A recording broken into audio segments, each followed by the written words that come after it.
Ted Bundy? I've never spoken to anybody about this. Hi everyone and welcome back for another video. I thought I'd make like a little update video because the new Netflix documentary on Ted Bundy has come out. Don't worry, I won't spoil anything. I'll leave you to watch it as it is out now. And I may even do a follow-up on the series about like what I think, my opinion of it. Oh, just before I get into the video, I'd like to mention that my new upload schedule will be Tuesdays and it'll be like a little True Crime Tuesday sort of thing. So yeah, look out every single Tuesday for brand new uploads. So here's 5 things that I've collected that you may not have known about Ted Bundy.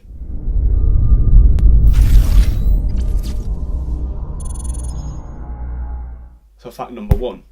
When Ted Bundy was working as a crisis hotline volunteer in Seattle, he would sometimes get a ride home from one of his co-workers. Some time later, that same co-worker found it quite odd that the description of a serial killer who was haunting Washington area seemed to match Bundy's height and features. Investigators' first big break in the case was that that same co-worker, the witness, overheard a conversation of Bundy actually telling another woman that he was called Ted. Number 2. Ted Bundy had actually escaped prison twice, the first time in June of 1977. Bundy was actually facing a murder charge and he managed to crawl out of a window in a courthouse in Aspen. He was actually on the run for 6 days before being recaptured.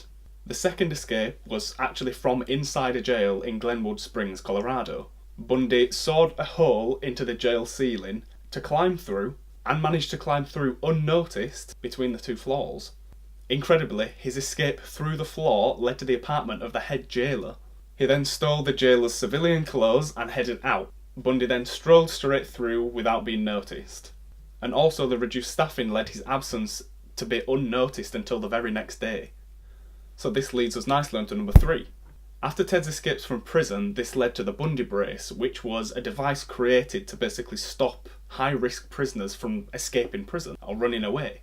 It fits behind the knees and locks into place when an inmate stands up. The key to the brace is the mechanism behind the knee. So like I say, it allows you to sit down so you can bend your knees and everything, but the minute that you stand up, it will lock into place and you will not be able to bend your legs, therefore not being able to run anywhere.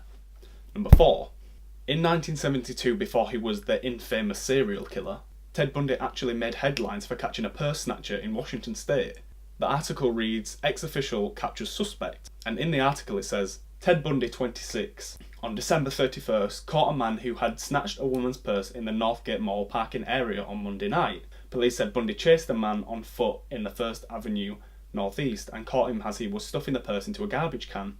Police said Bundy recovered from the suspect the $34 that had been taken from the purse. It was also noted that he apparently saved someone from drowning as well. And finally, the last one, number 5.